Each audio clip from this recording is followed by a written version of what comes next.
एक दिन सुबह अपने बगीचे में निकला। निकलते ही उसके पैर में कांटा गड़ गया। बहुत पीड़ा उसे हुई और उसने सारे साम्राज्य में जितने भी विचारशील लोग थे उन्हें राजधानी आमंत्रित किया और उन लोगों से कहा, ऐसी कोई आयोजना करो कि मेरे पैर में कांटा न गड़ पाए।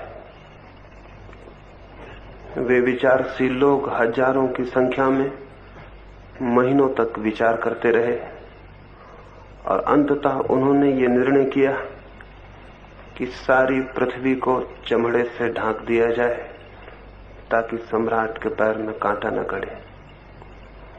ये खबर पूरे राज्य में फैल गई। किसान घबरा उठे। अगर सारी जमीन चमड़े से ढक दी गई तो अनाज कैसे पैदा होगा। सारे लोग घबरा उठे।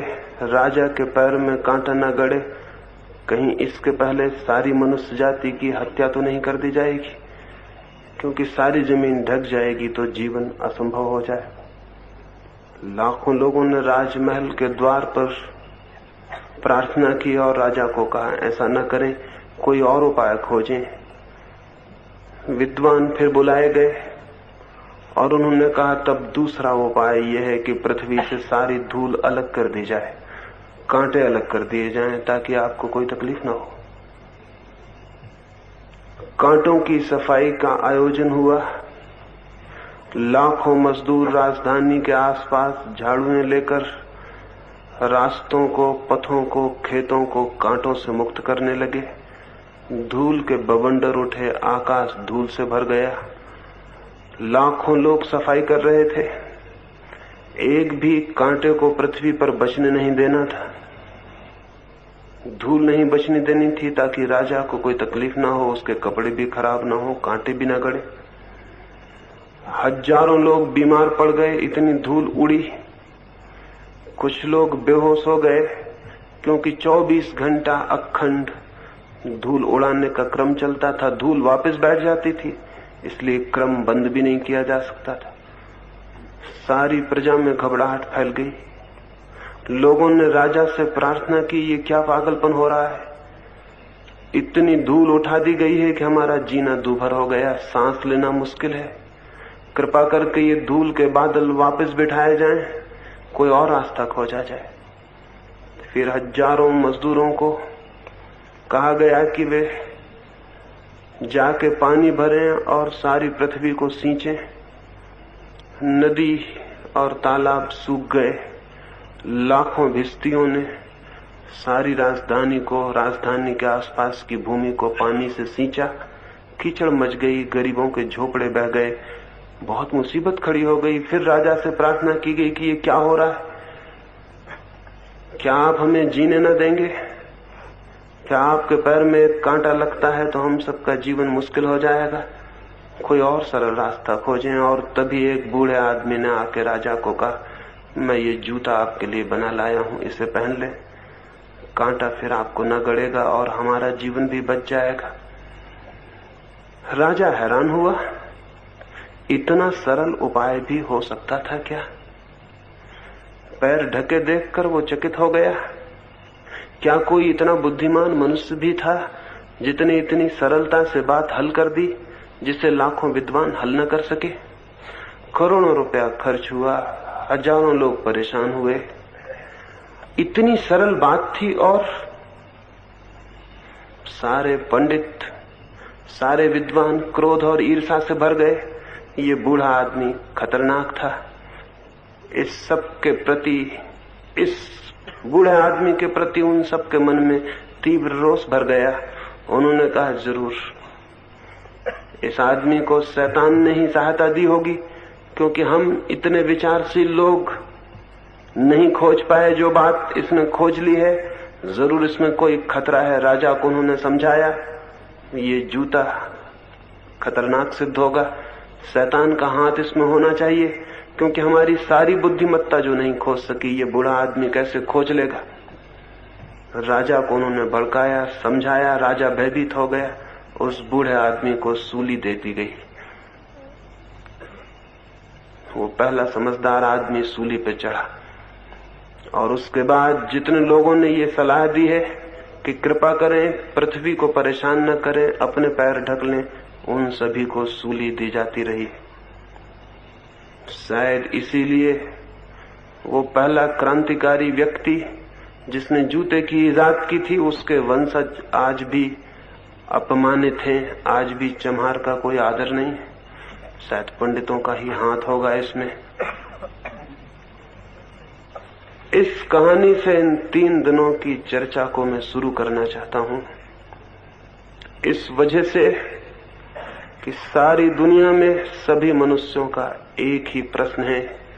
दुख के कांटे जीवन को पीड़ित किए रहते हैं, अशांति के कांटे, चिंता के कांटे, अज्ञान और अंधकार के कांटे गड़ते हैं और कोई उपाय समझ में नहीं आता कि इनसे कैसे बचा जाए। और सभी लोग बुद्धिमानों की, तथाकथित बुद्धिमानों की सलाह मानकर सारी पृथ्वी को ढकने की आयोजना में लग जाते हैं, अपने को छोड़कर, अपने को भूलकर। अपने पैर को ढकने की सीधी सी युक्ति किसी की भी समझ में नहीं आती।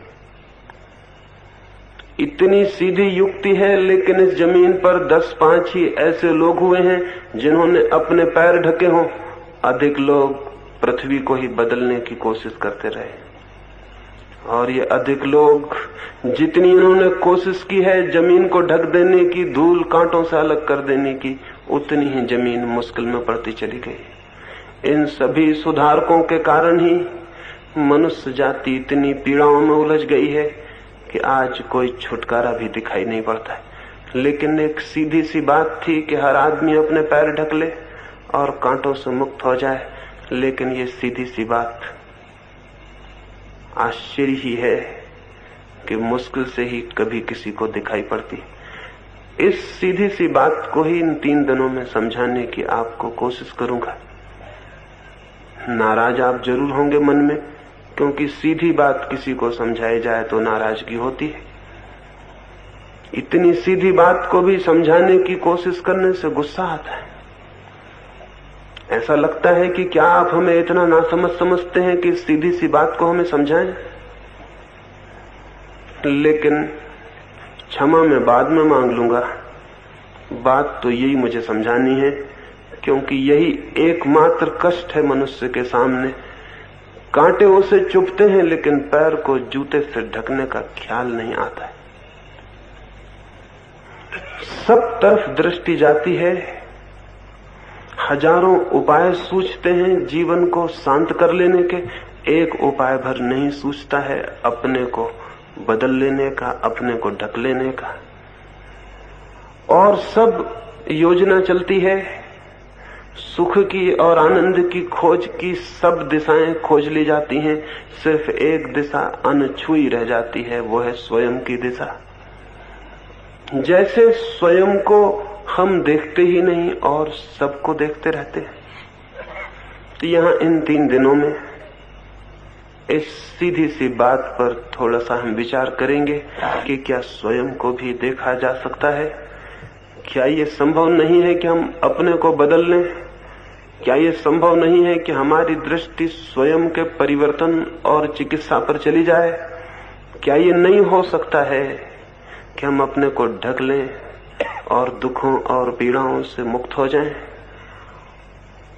क्या उस राजा को जो समझदार लोगों ने सलाहें दी थी वे ही हम भी मानते रहेंगे? क्या उस बूढ़े और सीधे आदमी की बात हमारे ख्याल में भी नहीं आएगी? इसी संबंध में थोड़ी सी बातें इन 3 दिनों में आपसे कहूंगा।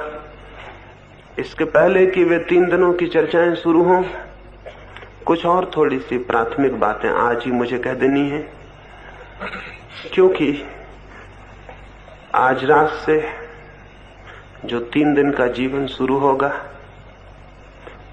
उसे मैं चाहूंगा, आपका मन भी चाहता होगा, इसलिए आप यहां आए हैं कि वे 3 दिन उपलब्धि के दिन हो जाएं। उन 3 दिनों में कोई झलक, कोई किरण जीवन के अंधेरे को आलोकित कर दे। उन 3 दिनों में कोई मार्ग सूझ जाए, उलझाव के बाहर निकलने की कोई दिशा ख्याल में आ जाए, वो ख्याल में लेकिन अकेली मेरी कोशिश से नहीं आ सकती। मेरी अकेली कोशिश और आपका सहयोग न हो तो फिर मैं आपके सामने नहीं, दीवालों के सामने बोल रहा हूं। आपके सहयोग से ही आप दीवाल नहीं रह जाते, सचेतन व्यक्ति बन जाते। एक फकीर हिंदुस्तान से चीन गया था कोई 1400 वर्ष पहले। बड़ा प्यारा आदमी रहा होगा। अगर वो यहां मेरी जगह होता तो आपकी तरफ मुंह करके ना बोलता, वो आपकी तरफ पीठ करके बोलता।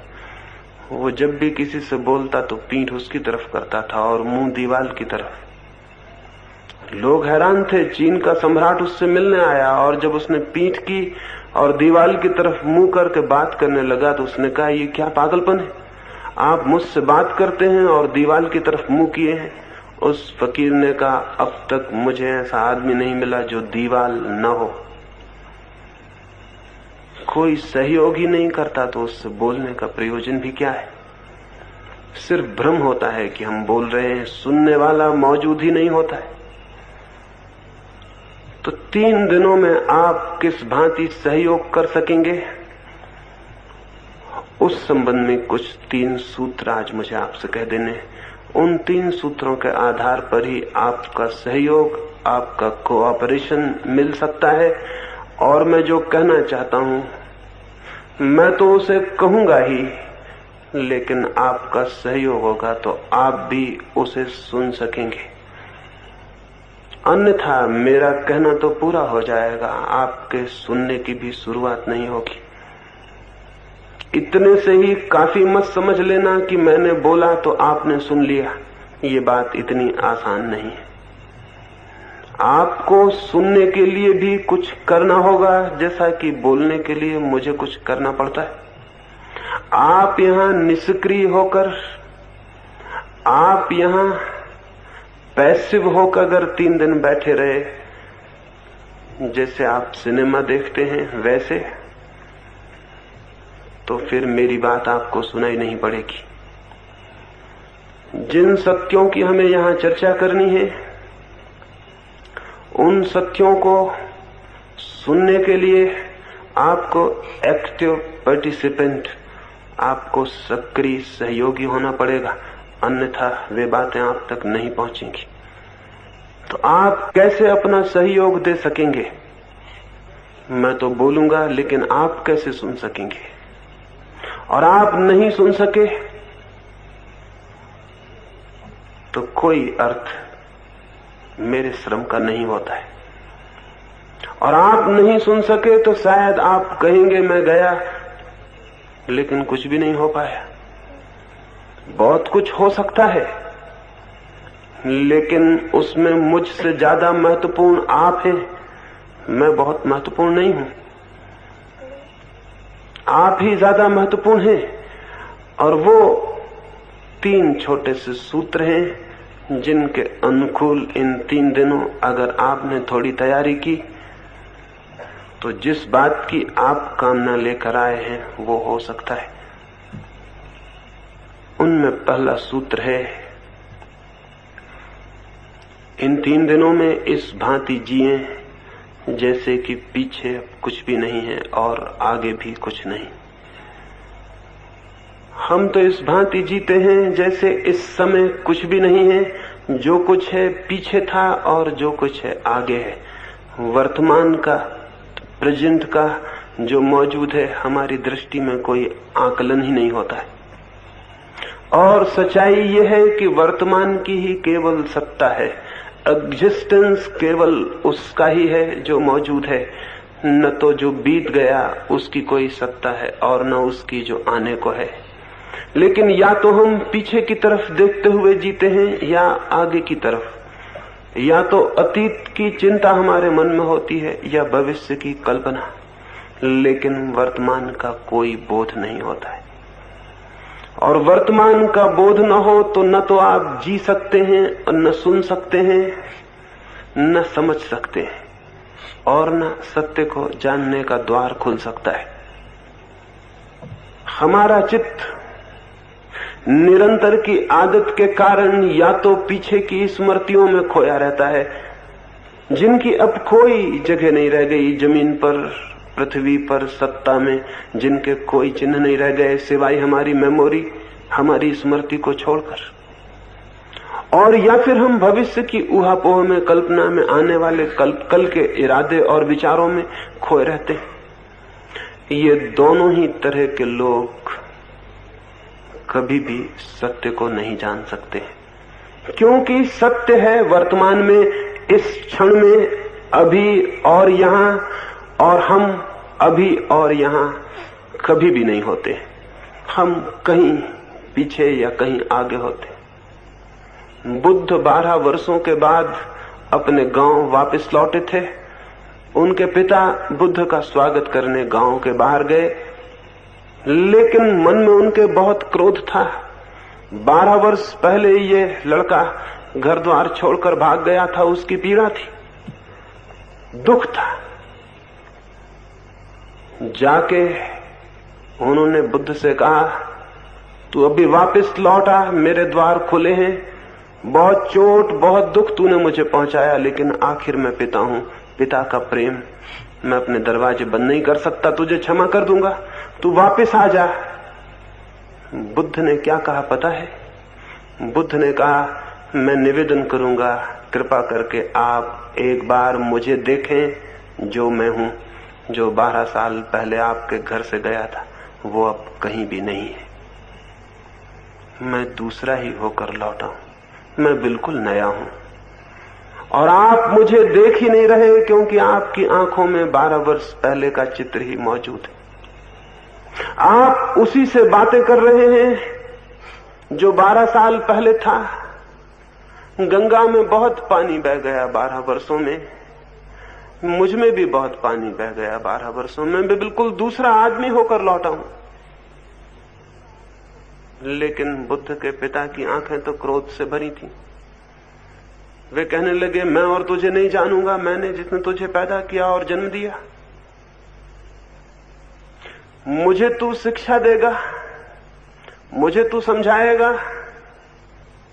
बुद्ध ने कहा, परमात्मा करे किसी दिन आपके ख्याल में आए कि जिसको आपने पैदा किया था वो अब कहां है।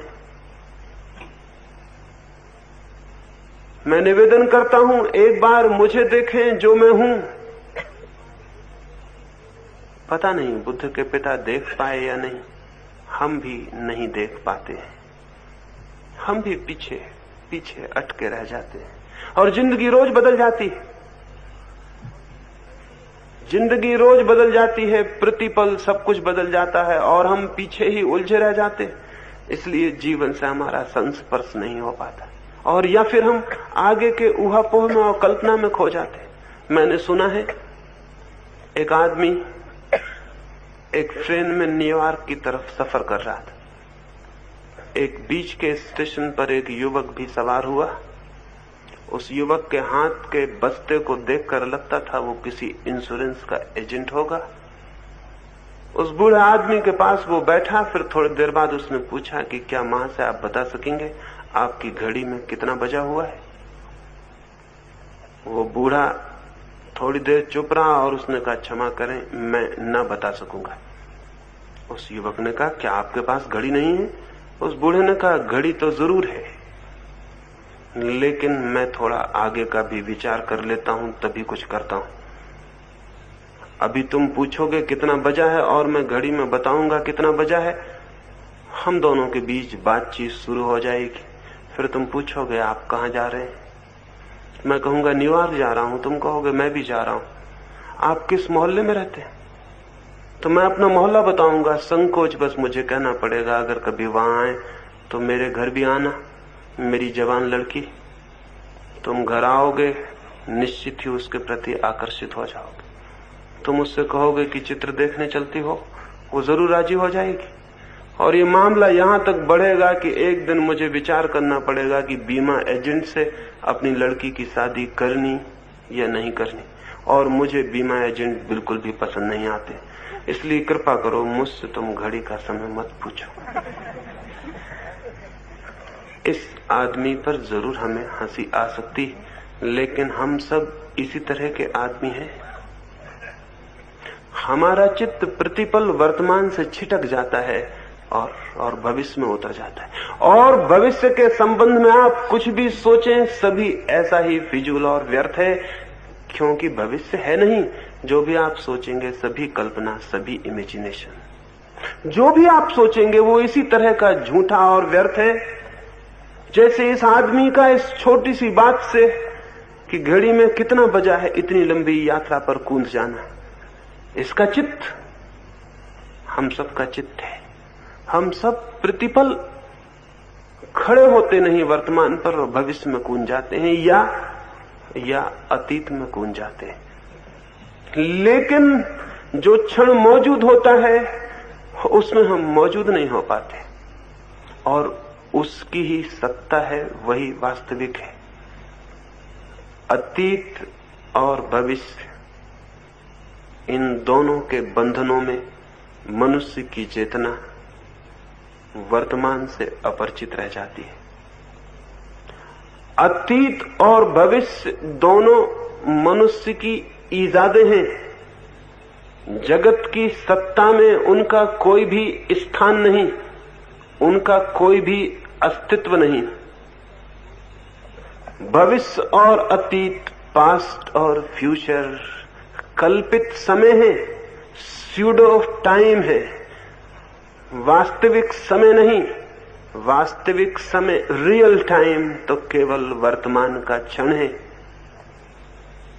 वर्तमान के इस क्षण में जो जीता है वो सत्य तक पहुंच सकता है, क्योंकि वर्तमान का क्षण ही द्वार है। लेकिन जो अतीत और भविष्य में भटकता है वो सपने देख सकता है, स्मृतियों में खो सकता है, लेकिन सत्य से उसका साक्षात कभी भी संभव नहीं है। तो इन 3 दिनों में ऐसे जिए कि जो क्षण आपके पास है बस वही है। दूसरा क्षण मनुष्य के हाथ में होता भी नहीं। एक ही क्षण होता है, 2 क्षण नहीं होते। और उस एक क्षण को हम गंवा दें बीते हुए क्षणों के लिए या आने वाले क्षणों के लिए, तो बड़ी भूल हो जाती। एक छोटा सा क्षण मिलता है मनुष्य को, उससे ज्यादा नहीं। उस छोटे से क्षण को जीने की कला ही धर्म में प्रवेश की कला है। वही है आज। तो आज रात से ऐसा जिए कि जो क्षण है वही है। जो काम आप कर रहे हैं वही कर रहे हैं। यहां सुन रहे हैं तो सिर्फ सुन रहे हैं, इस सुनने में फिर और कुछ भी नहीं। मैं बोल रहा हूं, उस वक्त अगर आप सोचने लगे यही गीता में भी लिखा है, तो आप पीछे चले गए। कभी आपने पढ़ा होगा, उससे आप मेलजोल बिठाने लगे, मैं जो कहता था उसके आपसे संबंध टूट गया। अगर मैं कुछ कह रहा हूं और आप सोचने लगे कि अगर मैं ऐसा करूं या सोचूं तो कहीं ऐसा तो ना हो कि मुझे घर द्वार छोड़ देना पड़े, आप भविष्य में चले गए। आप समय बताने की जगह लड़की के विवाह का चिंतन करने लगे। क्या होगा मेरी बात से अगर ये सोचने लगे तो आप आगे चले गए। क्या पुरानी बातों से मेल करने लगे तो पीछे चले गए और वंचित हो गए उस बात को सुनने से जो मैं आपसे कहता था। जो मैं आपसे कह रहा हूं, अगर उसे ही सुनना है तो सुनने के क्षण में फिर और कहीं आप नहीं होना चाहिए। लेकिन ये केवल सुनने के लिए नहीं हो सकता। ये तो तभी हो सकता है जब हम 24 घंटे ऐसा जिए, जब आप पानी पी रहे हो तो सिर्फ पानी पिए, और भोजन करते हो तो सिर्फ भोजन, और रास्ते पे चलते हो तो सिर्फ रास्ते पर चलें, और उस क्षण को ही समझ लें कि इसके आगे कुछ नहीं और पीछे कुछ नहीं, यही है और इसी में मुझे पूरी तरह मौजूद होना है। ये तो पहला ध्यान रखने का है इन 3 दिनों में। कठिन नहीं है, ख्याल में आ जाएगा तो बहुत सरल है। कठिन तो वो है जो आप कर रहे हैं। जो मैं कह रहा हूं वो तो बहुत सरल है, लेकिन अपने पैर पर जूता चढ़ाने जैसी सरल बात भी मुश्किल से ख्याल में आती। कठिन वो है जो आप कर रहे हैं, जिस ढंग से आप जी रहे हैं वो जीना एकदम कठिन है। आश्चर्य है कि हम जिए चले जा रहे हैं। जो मैं कह रहा हूं वो बहुत सरल है। यहां से लौटते वक्त उसका प्रयोग करते लौटें और कम से कम 3 दिन तो कोशिश करें। हो सकता है 3 दिन में उसकी सच्चाई दिखाई पड़ जाए, और फिर जिसकी सच्चाई हमें दिखाई पड़ जाती है उससे इस जीवन में अलग होना कठिन है। 3 दिन के लिए हिम्मत करें, पीछे को छोड़ दें। छूट गया है अतीत आपसे, आप व्यर्थ ही उसे पकड़े हैं। कहां है वो? कल का दिन अब कहां है? बीता क्षण अब कहां है? जो गया वो जा चुका, जो अभी नहीं आया वो नहीं आया, जो है बस वही है। 3 दिन देखें, एक एक पल जीकर देखें, आगे पीछे नहीं, मौजूद में, प्रेजेंट में, वर्तमान में। सुबह उठें तो ऐसे ही बस यही है, दोपहर यही है, सांझ यही है। जो क्षण सामने आए उसको इस तरह लें जैसे इसके आगे पीछे और कुछ भी नहीं। बहुत हैरान हो जाएंगे। इस ख्याल से जीने की गति और ही हो जाती। एक बहुत अद्भुत शांति क्षण में जीने से शुरू होती।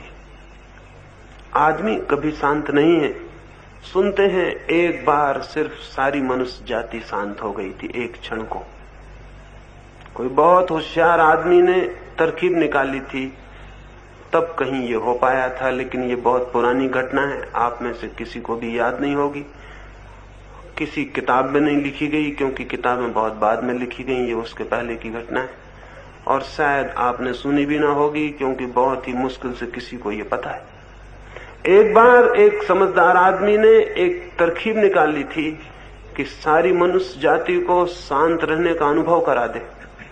उसने ये अफवाह उड़ाई सारी दुनिया में कि चांद पर भी लोग रहते हैं, अगर हम सारे लोग बहुत ताकत से चिल्लाएं तो शायद वे सुन लें। तो सारी पृथ्वी पर एक खास नियत दिन, खास समय पर सारे लोग जोर से हो की आवाज करके चिल्लाएंगे। ये अफवाह उड़ा दी। सारी दुनिया में बड़ी उत्सुकता से उस दिन की प्रतीक्षा की गई। वो क्षण आ गया, वो घड़ी आ गई, वो पल करीब आने लगा। सारे दुनिया के लोग, बच्चों से बूढ़ों तक तैयार थे, क्योंकि सारे लोग चिल्लाएंगे तो ही शायद चांद तक रहने वाले लोगों तक आवाज पहुंच सके और उनसे संबंध पैदा करना था। ठीक क्षण भी आ गया, लेकिन कोई भी नहीं चिल्लाया, क्योंकि हर एक सोचता था कि मैं चुप रह जाऊं तो इतनी बड़ी आवाज सुनने का मौका फिर दोबारा आने वाला नहीं। सब चिल्लाएंगे, कितनी अद्भुत आवाज होगी, मैं सुन लूं। और एक के न चिल्लाने से क्या फर्क पड़ेगा। दुनिया में कोई भी नहीं चिल्लाया, और वो एक क्षण टोटल साइलेंस का क्षण था, क्योंकि सभी प्रतीक्षा कर रहे थे। कोई भी पीछे के ख्याल में नहीं था, आगे के ख्याल में नहीं था। इसी वक्त एक घटना घट रही थी कि सारी दुनिया में सारे लोग चिल्लाएंगे हो, और इस आवाज को हम सुन ले। उस क्षण उस अद्भुत होशियार आदमी ने बड़ी तरकीब का काम किया था। फिर बहुत समय से ऐसा कोई काम नहीं हुआ, और आदमी की जिंदगी में कोई शांति का क्षण नहीं। उस वक्त सारे लोग हैरान रह गए थे। उस पल के बीच जाने पर लोगों को पता चला था कितनी गहरी शांति संभव है, क्योंकि उस क्षण कोई पास्ट नहीं था, कोई फ्यूचर नहीं था। एक उसी पल में घटना घटने वाली थी। जरा चूक गए तो चूक गए, तो सारे लोग सचेत, और प्रत्येक आदमी ने सोचा था मैं सुन लूं। सुना सबने, आवाज नहीं सुनी, शांति सुनी। आवाज तो हुई ही नहीं, लेकिन साइलेंस सुनी। देखें कल से एक एक पल में थोड़ा खड़े होकर, हो सकता है वो शांति आप भी सुन सके, और वो सुन ले तो आपकी जिंदगी दूसरी हो जाती। अगर आप नहीं मानेंगे इस तरह, तो हो सकता है मैं भी किसी दिन अफवाह उड़ाऊं और फिर इस तरह की कोशिश करूं, लेकिन बड़ा कठिन है। आजकल आदमी बहुत समझदार हो गया। पुराने दिन की बात है, लोग राजी हो गए होंगे चिल्लाने को, अब तो शायद ही कोई चिल्लाने को राजी भी हो। और राजी भी हो जाए तो भी शायद शोरगुल सुनने के लिए कोई न रुके, क्योंकि वैसे ही बहुत शोरगुल हो रहा है और अब उस शोरगुल से भी कोई फर्क न पड़ेगा। ये तो पहला सूत्र है, पल पल मोमेंट टू मोमेंट जीने का। दूसरा सूत्र, हम निरंतर एक अजीब बीमारी से ग्रसित हैं और वो बीमारी है अत्यधिक व्यस्त होने की, ऑक्युपाइड होने की। हर आदमी ऐसा लग रहा है जैसे बहुत भारी काम में उलझा हुआ है। शायद काम कुछ भी नहीं है, लेकिन आदत अत्यधिक काम में उलझे होने की हमने खड़ी कर ली। हर आदमी भाग रहा है, दौड़ रहा है और इस भांति संलग्न है जैसे सारे जगत का भार उसके ऊपर है। इतना व्यस्त मालूम हो रहा है। और ये व्यस्तता, ये जो ऑक्युपाइड माइंड है, ये दिन रात व्यस्त होना, इसके कारण चित्त निरंतर क्षीण होता चला जाता है। विश्राम का कोई भी क्षण न होने से चित्त दुर्बल हो जाता है और दुर्बल चित्त सत्य को नहीं जान सकता है। सत्य को जानने के लिए शक्ति से परिपूर्ण, बहता हुआ, भरा हुआ चित्त चाहिए। और ऐसा चित्त तभी हो सकता है जब आप अव्यस्त होने की थोड़ी सामर्थ्य पैदा कर ले। इन 3 दिनों में इस दूसरे सूत्र पर थोड़ा काम करना है। इन 3 दिनों यहां इस भांति जिए जैसे आप कोई काम नहीं कर रहे, विश्राम कर रहे हैं। कभी आपने देखा आकाश में सांझ को चीलें आकाश से उतरती हैं, तब उनको देखा वे परों को फैलाकर अत्यंत विश्राम में हवा पे डोलती हुई धीरे धीरे उतरती आती। कभी ख्याल किया?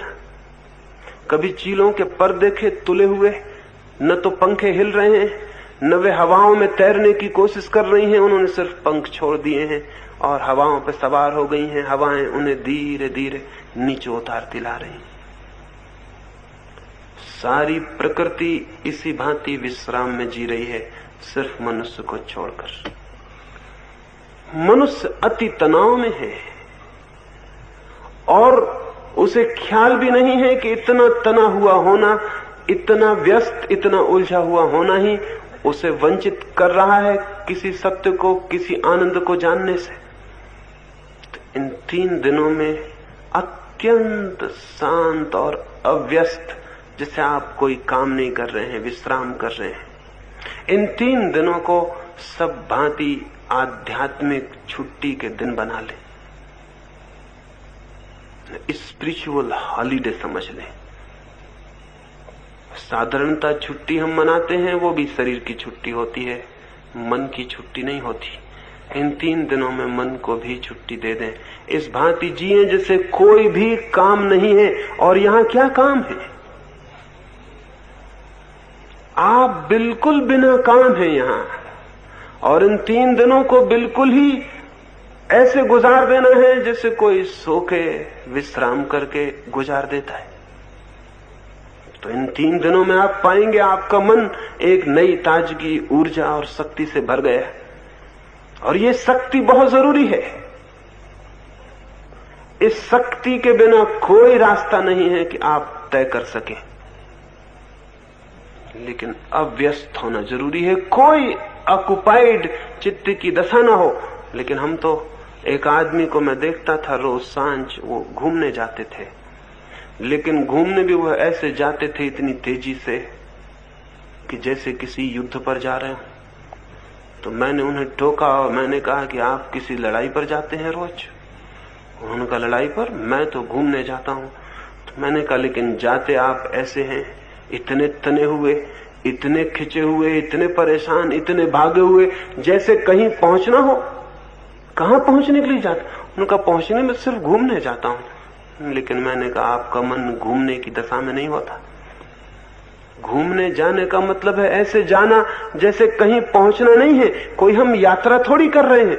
यात्रा जब कोई करता है तो तना हुआ, खिंचा हुआ, उसे कहीं पहुंचना है। आपको कहीं पहुंचना नहीं है। और अगर आप समवेयर कहीं पहुंचने की कोशिश करेंगे तो एक बात तय समझ लेना, वहां नहीं पहुंच सकेंगे जहां आप हैं। और जिस दिन आप इस तरह जिएंगे, नोवेयर, कहीं भी नहीं पहुंचना है, उस दिन आप वहां पहुंच जाएंगे जहां आप हैं। जहां मैं बैठा हूं वहां पहुंचने के लिए मुझे सब पहुंचने की जो दौड़ है चित्त से, वो छोड़ देनी होगी। तो इन 3 दिनों में ऐसी कोशिश न करें कि आप ध्यान सीख रहे हैं। आप ऐसी कोशिश न करें कि सत्य को खोज रहे हैं। ऐसी कोशिश न करें कि परमात्मा के दर्शन करने हैं। अगर ये कोशिश आपके भीतर रही तो आप शांति नहीं हो सकेंगे। दर्शन तो बहुत दूर है। आप शांति नहीं हो सकेंगे। सत्य तो बहुत दूर है। आप शांति नहीं हो सकेंगे। परमात्मा की यात्रा फिर नहीं हो सकती। परमात्मा की यात्रा बड़ी अजीब है। परमात्मा की यात्रा वही करता है, वही कर सकता है जो सब यात्रा छोड़ देता है। इतना शांत हो जाता है कि उसे कहीं भी नहीं पहुंचना है। एक फकीर था, एक पहाड़ी के किनारे चुपचाप बैठा रहता, सोया रहता। एक युवक सत्य की, ईश्वर की खोज में पहाड़ पर गया था। उसने उस फकीर से पूछा कि आप चुपचाप यहां क्यों बैठे हैं? ईश्वर को नहीं खोजना है? उस फकीर ने कहा, जब तक खोजता था तब तक नहीं मिला। फिर मैं ऊब गया और मैंने वो खोज छोड़ दी। और जिस दिन मैंने सब खोज छोड़ दी, मैं हैरान हो गया। मैं तो उसमें मौजूद ही था, खोज रहा था, इसलिए दिखाई नहीं पड़ रहा था। कई बार खोजने का तनाव ही खोजने में बाधा बन जाता है। कई बार हम जिस चीज को खोजते हैं, खोजने के कारण ही उसको नहीं उपलब्ध हो पाते। कभी ख्याल किया आपने, किसी आदमी का नाम खो गया है आपके मन में और आप खोजने को लगे हुए हैं। खोजते हैं और परेशान हो जाते हैं, सिर ठोक लेते हैं कि बिल्कुल जवान तक आता है लेकिन आता नहीं, पता नहीं चलता कहां गया, कैसे खो गया। मालूम है मुझे, ये भी मालूम है कि मुझे मालूम है, भीतर आता है पर न मालूम कहां अटक जाता है। फिर आप खोज छोड़ देते हैं।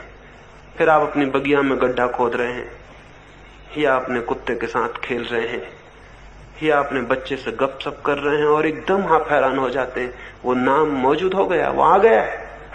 और तब आप समझ भी नहीं पाते कि ये कैसे आ गया। आप खोजते थे, खोजने की तनाव की वजह से मन अशांत हो गया। अशांत होने की वजह से उसे रास्ता नहीं मिलता था आने का, वो अटका रह गया पीछे। आप शांत हो जाओ तो वो आ जाए, आप अशांत हो तो वो आए कहां से? द्वार कहां मिले, रास्ता कहां मिले? भीतर परमात्मा निरंतर आप तक आने की कोशिश कर रहा है, लेकिन आप इतने व्यस्त हैं कि आपकी इस व्यस्तता में बाधा देने जैसी अशिष्टता परमात्मा न करेगा। वह आपको परेशान नहीं करेगा। जब आप शांत हो जाएं तो आ जाएगा। वो उन मेहमानों में से नहीं है कि आप कुछ भी कर रहे हो और वो आ जाए। जब देखेगा कि आप तैयार हैं तो वो तो हमेशा मौजूद है। भीतर कोई हमारे रास्ता खोज रहा है, लेकिन हम इतने सतह पर इतने व्यस्त हैं, इतनी लहरों से भरे हैं कि उसे रास्ता नहीं मिलता है। कृपा करें, रास्ता दें। आपको परमात्मा को नहीं खोजना है, परमात्मा आपको ही खोज रहा है। आप इतनी ही कृपा करें कि रास्ता दे दें। आप बीच में न खड़े हो अपने और परमात्मा के, तो सारी बात हल हो जाती है। लेकिन शायद हमें इसका ख्याल नहीं है। इन 3 दिनों में इस ख्याल पर थोड़ा सा ध्यान ले जाएं। 3 दिन इस तरह जिएं कि आपको कोई भी काम नहीं है, और आश्रमों में और संतों, साधुओं और महात्माओं के पास आप जाते होंगे, उस भांति मेरे पास ना आए। वे आपको काम सिखाते हैं। वे सिखाते हैं प्रार्थना करो, पूजा करो, नाम जपो, गीता पढ़ो, ये करो वो करो, बहुत जोर से करो। जितना ज्यादा करोगे, 1000 दफे नाम जपोगे तो 1,00,000 दफे जपोगे तो और फायदा है, 1 करोड़ दफे जपोगे तो और फायदा है। 1 दफे गीता पढ़ोगे तो कम, 1000 दफे पढ़ोगे तो और ज्यादा। 1 उपवास करोगे तो कम, 1000 कर लोगे तो बहुत ज्यादा। वे आपको कोई काम सिखाते हैं, वे आपको किसी काम में लगाते हैं। मैं आपको कोई काम सिखाने को यहां नहीं हूं। मैं तो चाहता हूं कि आप थोड़ी देर को बेकाम हो जाएं, आपके मन में तन में कोई काम न रह जाए, तो शायद उस काम से रहित चित्त की अनऑक्युपाइड स्थिति में, अव्यस्त स्थिति में कुछ फलित हो जाए, कुछ घटित हो जाए। तो दूसरा सूत्र इन 3 दिनों के लिए, व्यस्तता न दिखाएं। यहां कोई फिक्र नहीं अगर मेरी एक चर्चा में ना आ पाए तो कोई हर्जा नहीं हुआ जाने वाला। कोई फिक्र नहीं अगर ध्यान को वक्त पर न पहुंच पाए, कोई हर्जा नहीं हुआ जाने वाला। लेकिन इतनी शांति से जिए इन 3 दिनों में कि आप कोई काम में नहीं लगे हैं, मौज में, एक आनंद में यहां हैं। यहां कोई साधना करने आए हैं तो साधना की हमारी धारणा ही कुछ अजीब है। उसमें तो जो जितना बड़ा साधक है उतना ही तन के और चुस्त बैठा रहता है, उतना ही तनाव से भरा रहता है। ऐसी साधना यहां नहीं है। मैं तो साधना ही इसको कहता हूं कि आप सब तरह से उपराम को, विश्रांति को, एकदम चित्त के तल पर सब तरह के काम से छुटकारा पा जाएं। 3 दिन इस तरह का, इस तरफ ध्यान देना का आपसे निवेदन है। और जैसे ही आप थोड़े से विश्राम में रहना जान पाएंगे, आप हैरान हो जाएंगे। यहाँ इतने दरख्त हैं, इतने पक्षी बोलते हैं, चुपचाप उनके पास, दरख्तों के पास जाके बैठ जाएं, लेट जाएं, कुछ ना करें। 3 दिनों में ज्यादा समय कुछ ना करें और देखें कि उस ना करने से कुछ हो सकता है क्या। अब तक जिन्होंने भी जीवन की गहराइयां जानी हैं, वे ही लोग हैं जिन्होंने किन्हीं ना करने के क्षणों में परमात्मा से संबंध जोड़ लिया है। लाओत्से से कहा करता था, कुछ करना हो तो संसार की तरफ जाओ, कुछ ना करना हो तो परमात्मा की तरफ। मैं ये नहीं कह रहा हूं कि आप अपनी दुकानें बंद कर देंगे, नौकरियां छोड़ देंगे, अपने काम धंधे बंद कर देंगे, वो मैं नहीं कह रहा हूं। मैं तो सिर्फ इतना निवेदन कर रहा हूं, इन 3 दिनों में आप इस एटीट्यूड में, इस दृष्टि में जीने का थोड़ा प्रयोग करें। फिर आप पाएंगे कि बिल्कुल चित्त के तल पर बिना काम रहकर भी बाहर के तल पर काम किया जा सकता है, और तब काम योग बन जाता है। भीतर अकर्म हो, भीतर चित्त पर कोई भी कर्म की भागदौड़ न हो, और बाहर जीवन पूरा सक्रिय हो, तो जीवन योग हो जाता है। और अकर्म हो भीतर तो कर्म बाहर अपने आप कुशल हो जाता है। दूसरा सूत्र और तीसरा सूत्र अंतिम, वो है सचेत होकर 3 दिन जीने की। सचेत होकर कभी किसी बिल्ली को चूहा पकड़ते देखा होगा? शायद ख्याल न किया हो, क्योंकि अगर हम जीवन के चारों तरफ ख्याल कर लें तो छोटी छोटी बातों में जीवन के सारे संदेश मौजूद हैं। लेकिन बिल्ली को कौन गुरु बनाना चाहेगा? न तो बिल्ली भगवा वस्त्र पहनती है, न टीका लगाती है, न त्याग करती है, न बिल्ली कोई तीर्थंकर है, न कोई अवतार है। बिल्ली से कौन सीखने जाएगा?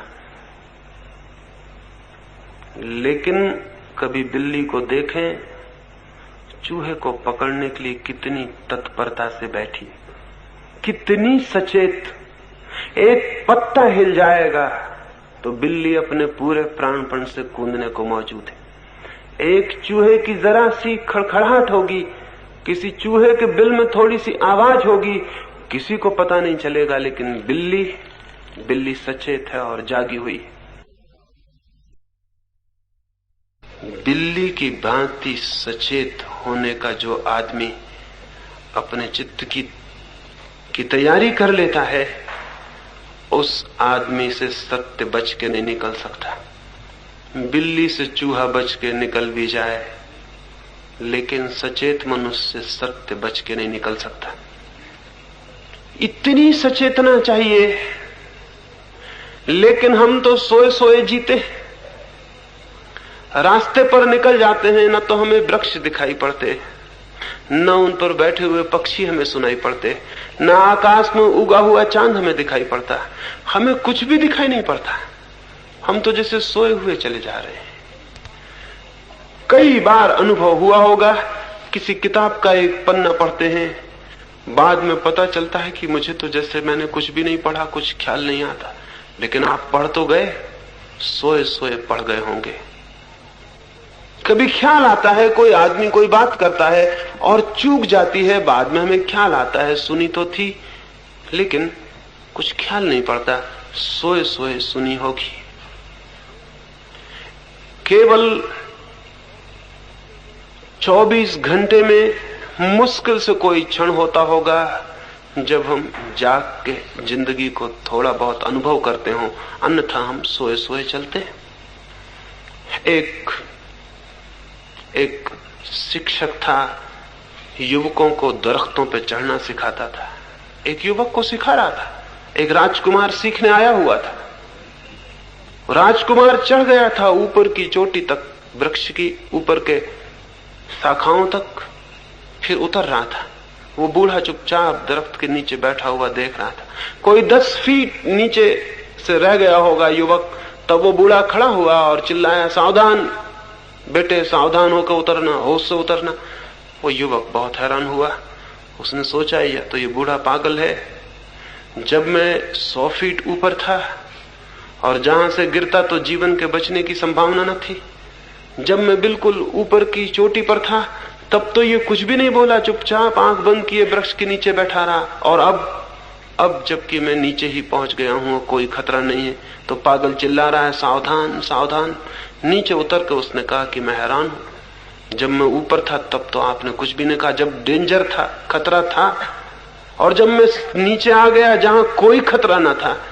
उस बूढ़े ने कहा, मेरे जीवन भर का अनुभव यह है कि जहां कोई खतरा नहीं होता वहीं आदमी सो जाता है, और सोते ही खतरा शुरू हो जाता है। ऊपर कोई खतरा ना था, क्योंकि खतरा था और उसकी वजह से तुम जागे हुए थे, सचेत थे, तुम गिर नहीं सकते थे। मैंने आज तक ऊपर की चोटी से किसी को गिरते नहीं देखा। कितने लोगों को मैं सिखा चुका, जब भी कोई गिरता है तो 10-15 फीट नीचे उतर के या चढ़ते में गिरता है, क्योंकि वहां वो निश्चिंत हो जाता है। निश्चिंत होते ही सो जाता है, सोते ही खतरा मौजूद हो जाता है। जहां खतरा मौजूद है वहां खतरा मौजूद नहीं होता, क्योंकि वो सचेत होता है। जहां खतरा नहीं है वहां खतरा मौजूद हो जाता है, क्योंकि वो सो जाता है। मनुष्य सभी पक्षियों से ज्यादा सो गया है, क्योंकि जीवन में उसने सभी पक्षियों पशुओं से ज्यादा सिक्योरिटी सुविधा जुटा ली। कोई पशु पक्षी इतना सोया हुआ नहीं जितना आदमी। देखें किसी कौवे को आपके घर के पास बैठा हुआ, जरा आप आंख भी हिलाएं और कौवा अपने पर फैला देगा। आंख हिलाएं, आप जरा हाथ हिलाएं और कौवा तैयार है, सचेत है। जानवरों को भागते हुए देखें, दौड़ते हुए देखें, उनको खड़े हुए देखें, वे सचेत हैं। आदमी ने एक तरह की सिक्योरिटी, एक तरह की सुरक्षा अपने चारों तरफ खड़ी कर ली है, और उस सुरक्षा की वजह से वो आराम से सो गया है। और सच्चाई यह है कि सब सिक्योरिटी झूठी है, क्योंकि मौत इतनी बड़ी असलियत है कि हमारी सब सुरक्षा झूठी ही सिद्ध होती है। कोई सुरक्षा हमारी सच्ची नहीं है। लेकिन एक फॉल्स, एक मिथ्या ख्याल हमने पैदा कर लिया कि हम सुरक्षित हैं। सुरक्षित कोई भी मनुष्य नहीं है। जीवन असुरक्षा है, इनसिक्योरिटी है। कौन सी चीज सुरक्षित है? आपकी पत्नी सुरक्षित है, क्या आप सोचते हैं कल भी वो आपको प्रेम देगी? आपके बच्चे सुरक्षित हैं कि आप सोचते हैं वो बड़े होने पर आपको आदर देंगे? आपके मित्र सुरक्षित हैं कि वे कल शत्रु नहीं हो जाएंगे? आप खुद किन अर्थों में सुरक्षित हैं? आपकी मौत आपकी सब सुरक्षा को तो कौड़ी का सिद्ध कर देने को है। एक आदमी ने एक महल बनवाया था, उसमें एक ही दरवाजा रखा था कि कोई शत्रु घर के भीतर न घुस सके। दरवाजे पर सख्त पहरा रखा था।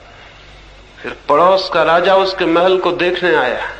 उसने कहा और सब ठीक है, एकदम अच्छा, मैं भी ऐसा ही महल बनाना चाहूंगा, लेकिन एक गलती है तुम्हारे महल में, इसमें एक दरवाजा है, ये खतरा है, दरवाजे से मौत भीतर आ सकती है, तुम कृपा करो ये दरवाजा और बंद कर लो, फिर तुम पूर्ण सुरक्षित हो जाओगे, फिर न कोई भीतर आ सकता न कोई बाहर जा सकता। उस राजा ने कहा ख्याल तो मुझे भी ये आया था, लेकिन अगर दरवाजा भी मैं बंद कर लूंगा तो फिर सुरक्षा की जरूरत भी किसे रह जाएगी, मैं तो मर ही जाऊंगा।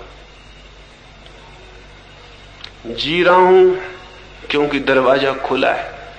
तो उस दूसरे राजा ने कहा इसका मतलब यह हुआ कि दरवाजा अगर बिल्कुल बंद हो जाए तो तुम मर जाओगे, एक दरवाजा खुला है तो तुम थोड़े जी रहे हो, दो दरवाजे खुलेंगे तुम थोड़ा और ज्यादा जियोगे, अगर सब दरवाजे खुले रहेंगे तो तुम पूरी तरह से जियोगे।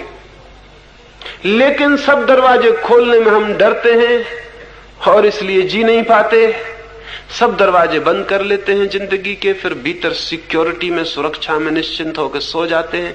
उसी सोने को हम जिंदगी समझ लेते हैं। इन 3 दिनों में इस तरह जिए जैसे कि जीवन में कोई सुरक्षा नहीं है। हो सकता है आप आए हैं माथेरान, वापस न लौट सके, कोई जरूरी नहीं है आपका वापस लौट जाना। कौन सा जरूरी है? इस बात को मान लेने का क्या कारण है कि आप 400 आए हैं, 400 ही वापस लौट जाएंगे? हो सकता है कोई वापस न लौट पाए। एक दिन तो ऐसा हो गई कि आप कहीं जाएंगे और वहां से वापस न लौट सकेंगे। प्रति घड़ी कोई 1 लाख आदमी अपना जीवन खो देते हैं कहीं न कहीं पृथ्वी पर। आप भी किसी क्षण खो देंगे। वो क्षण यही क्षण हो सकता है, आने वाला क्षण हो सकता है। सुरक्षा कहीं भी नहीं है और सुरक्षा के कारण आप व्यर्थ जो सो रहे हैं वो सारे जीवन को, जीवन के आनंद, उत्फुल्लता से, ज्ञान से वंचित कर रहा है।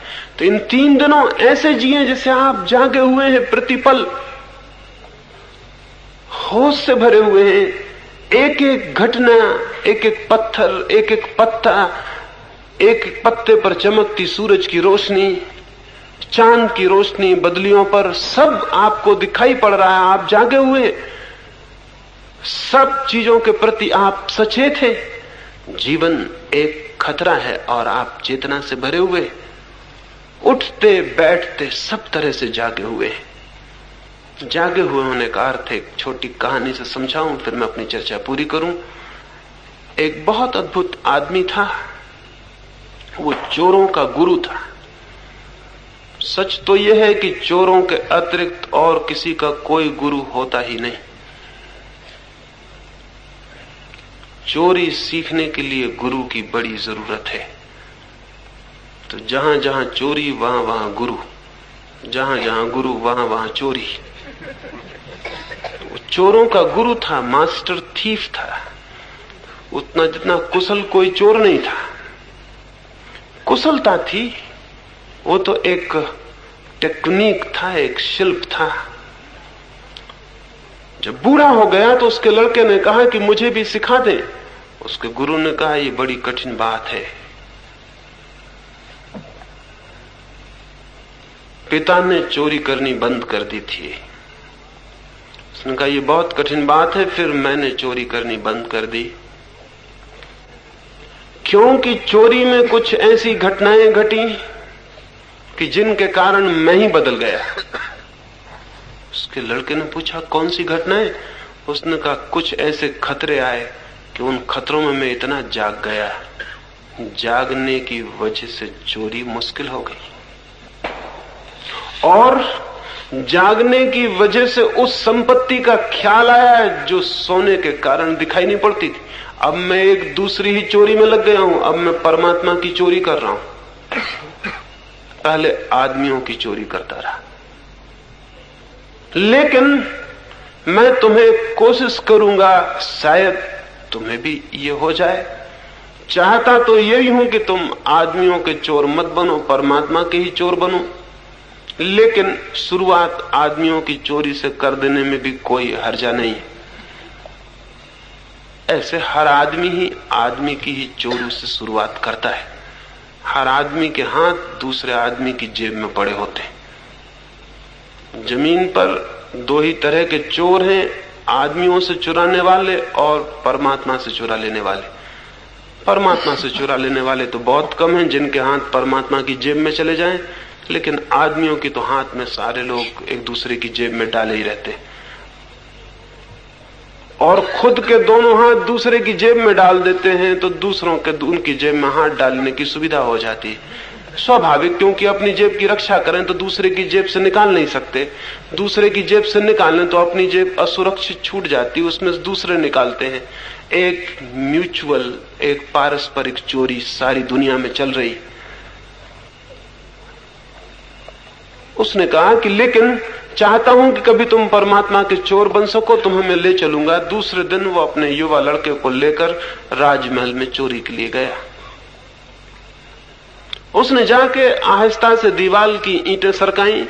लड़का थर थर कांप रहा है खड़ा हुआ। आधी रात है, राजमहल है, संतरी द्वारों पर खड़े हैं, और वो इतनी शांति से ईंटें निकाल के रख रहा है कि जैसे अपना घर हो। लड़का थर थर कांप रहा है, लेकिन बूढ़े बाप के बूढ़े हाथ बड़े कुशल है। उसने आहिस्ता से ईंटें निकाल के रख दी। उसने लड़के से कहा, कपो मत, साहूकारों को कपना शोभा देता है, चोरों को नहीं। ये काम नहीं चल सकेगा। अगर कपोगे तो क्या चोरी करोगे? कंपन बंद करो। देखो मेरे बूढ़े हाथ भी कपते नहीं। सेंध लगा के बूढ़ा बाप भीतर हुआ। उसके पीछे उसने अपने लड़के को भी बुलाया। वे महल के अंदर पहुंच गए। उसने कई ताले खोले और महल के बीच के कक्ष में भी पहुंच गए। कक्ष में एक बहुत बड़ी बहुमूल्य कपड़ों की अलमारी थी। अलमारी को बूढ़े ने खोला। लड़के से कहा, भीतर घुस जाओ और जो भी कीमती कपड़े हो बाहर निकाल लो। लड़का भीतर गया। बूढ़े बाप ने दरवाजा बंद करके ताला बंद कर दिया। जोर से सामान पटका और चिल्लाया, चोर, और सेंध से निकल के घर के बाहर हो गया। सारा महल जग गया और लड़के के प्राण आप सोच सकते हैं किस स्थिति में नहीं पहुंच गए होंगे। ये कल्पना भी न की थी कि बाप ऐसा दुष्ट हो सकता है, लेकिन सिखाते समय सभी माँ बाप को दुष्ट शायद होना पड़ता है। लेकिन एक बात हो गई, ताला बंद कर गया है बाप, कोई उपाय नहीं छोड़ गया बचने का। चिल्ला गया है, महल के संतरी जाग गए, नौकर चाकर भाग गए हैं, प्रकाश जल गए हैं, लालटेनें घूमने लगी हैं, चोर की खोज हो रही। चोर जरूर मकान के भीतर है, दरवाजे खुले पड़े हैं, दीवार में छेद है। फिर एक नौकरानी मोमबत्ती लिए हुए उस कमरे में भी आ गई है जहां वो बंद है, और वो अगर वे लोग न भी देख पाए तो भी फर्क नहीं पड़ता, क्योंकि वो बंद है और निकल नहीं सकता, दरवाजे पे ताला है बाहर। लेकिन कुछ हुआ। अगर आप उस जगह होते तो क्या होता? आज रात सोते वक्त जरा ख्याल करना कि उस जगह अगर मैं होता, उस लड़के की जगह, तो क्या होता? क्या उस वक्त आप विचार कर सकते थे?